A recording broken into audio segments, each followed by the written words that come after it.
Pada usianya yang sudah pun mencecah 38 tahun, Datuk Azizul Hasni Awang sekali lagi membanggakan rakyat Malaysia apabila berjaya menang pingat emas macam biasa dalam acara Kirin. Kali ini dalam World Cup title yang lebih manisnya, menang di Malaysia, guys. Yes, acara berbasikal ni diadakan di National Velodrome di Milai, Negeri Sembilan.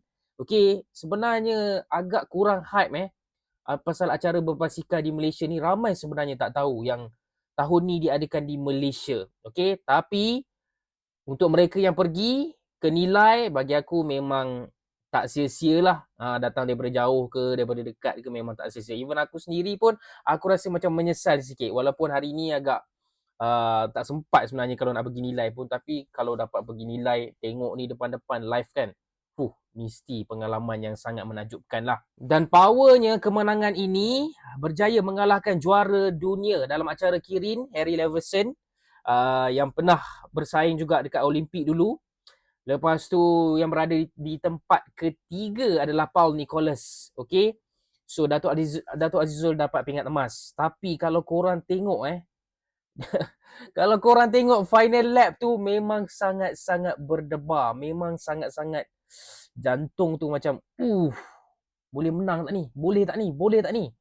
Tapi Datuk Azizul sekali lagi membuktikan yang gelaran The Pocket Rocket Man memang selayaknya untuk dia. Macam mana dia mencilok-cilok di saat-saat akhir, memotong di saat-saat akhir untuk mendapatkan pingat emas ni, memang sangat-sangat menakjubkan.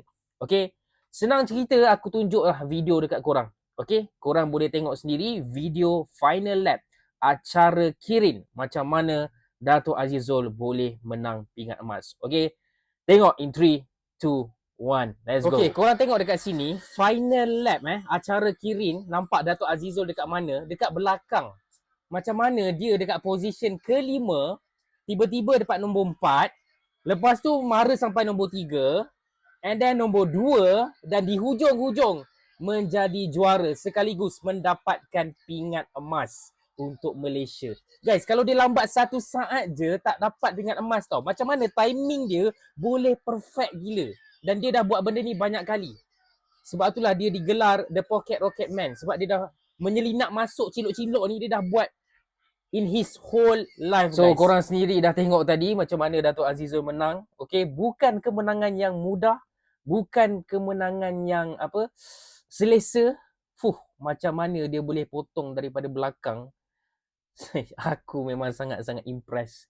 Dengan usianya yang sudah berusia 38 tahun, aku harap dia diberikan kesihatan, kekuatan supaya boleh beraksi di Olimpik buat kali yang terakhir. Sama-samalah kita doakan untuk Datuk Azizul.